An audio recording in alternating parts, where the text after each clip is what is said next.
বাঁকুড়ার জয়রামবাটিতে মা শারদার 171তম জন্মতিথি উপলক্ষে বিশেষ পুজো পাঠ, সকাল থেকেই ভক্তের ঢল।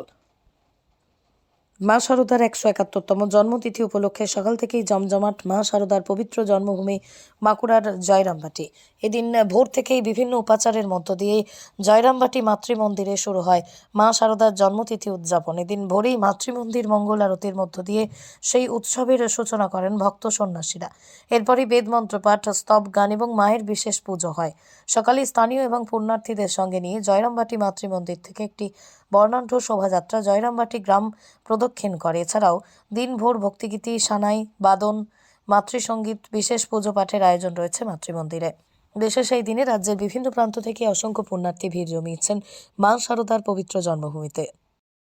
খুব ভালো লেগেছে। আমরা এসেছি বহু দূর থেকে, মেঘালয় থেকে এসেছি আমরা। এখানে এসে খুব ভালো লেগেছে আমাদের। আজকে মায়ের জন্মতিথিতে মায়ের বাড়িতে, এটা কি বলবেন? ভালোই লেগেছে, এটাই বলতে চাইবো শুধু। সকাল থেকে কী দেখলেন আজকে মায়ের বাড়ি? এই তো আসলাম, মায়ের মন্দির দর্শন করলাম, ঘুরে দেখলাম জায়গাটা, খুবই সুন্দর, খুবই ভালো লেগেছে। এই সারাদিন কি প্ল্যান আছে? এখানেই থাকার প্ল্যান আছে, যা যা হবে দেখবো, নিজ চোখে দেখতে পারলে খুব ভালো লাগবে। আমাদের পরম পাওয়া, আমাদের সৌভাগ্য যে মা আজকের দিনে আমাদের ডেকেছেন, আমরা আসতে পেরেছি। আমরা এলাহাবাদ থেকে এসেছি। কি চাইলেন মায়ের কাছে? এখন তো কিছুই চাইনি। এখন মায়ের সামনে পৌঁছে আর কিছু চাওয়া যায় না, তারপরে বাস। সারাদিন কি প্ল্যান আছে?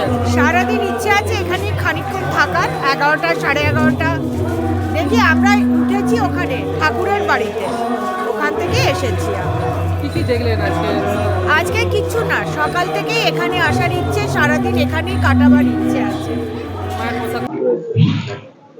আজকে মায়ের মাতৃমন্দির যে প্রতিষ্ঠা স্বামী শারদানন্দ মহারাজ 1923 সালের অক্ষয় তৃতীয়াতে করেছিলেন, সেই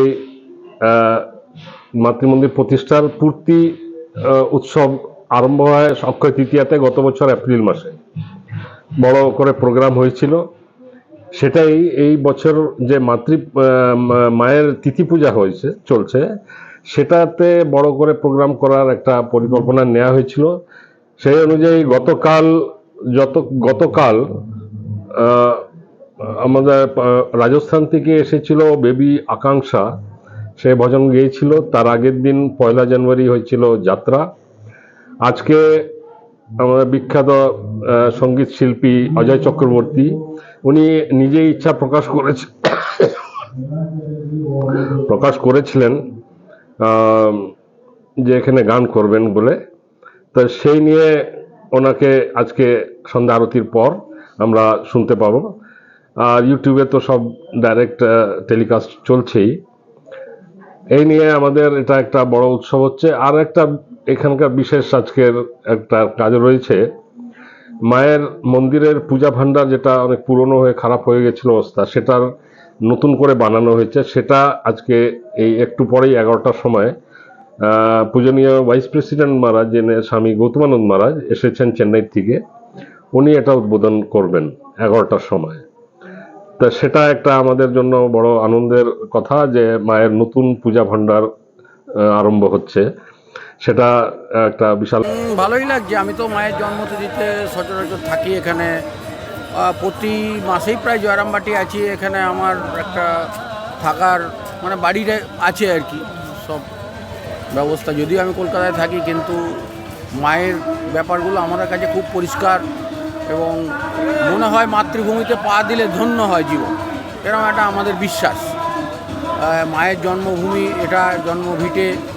আর মায়ের বাড়ি তো সেই বাগবাজারে। তো যাই হোক, আজকে প্রচুর লোকের সমাগম এবং আমাদের সবাই পুণ্য অর্জন করতে এসেছেন এখানে। এটা আমরা খুবই আনন্দের সঙ্গে গ্রহণ করছি এবং মায়ের আশীর্বাদ সবার প্রতি বর্ষিত হোক, এই আমরা